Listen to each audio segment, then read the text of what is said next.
बरखा काल मेघ नभ छाए, गरजत लागत परम सुहाए। यह चौपाई रामचरितमानस की किष्किंधा कांड की है।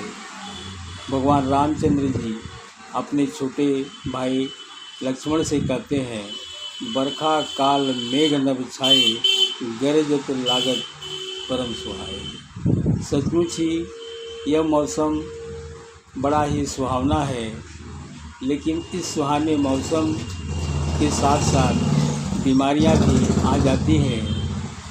सर्दी, खांसी, बुखार, नज़ला, ये सब बीमारी शुरू हो जाती है। इसके साथ हमारी जो पाचन है वह भी कमज़ोर हो जाती है, और कमज़ोर होने के बाद हमारी जो पाचन क्रिया है वो बराबर नहीं होती है। इसके लिए बेस्ट फार्मूला है त्रिफला। त्रिफला में 3 फल है, आंवला, हरडे, बहेड़ा, त्रिकुटा, सोंठ, मरीच, पीपल। ये 6 का पाउडर समान मात्रा में लेकर 1-1 चम्मच 200 ml पानी में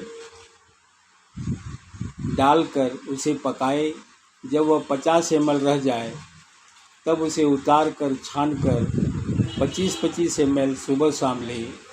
इससे हमारा बुखार, सर्दी, अपच की बीमारी, खांसी की बीमारी दूर होती है।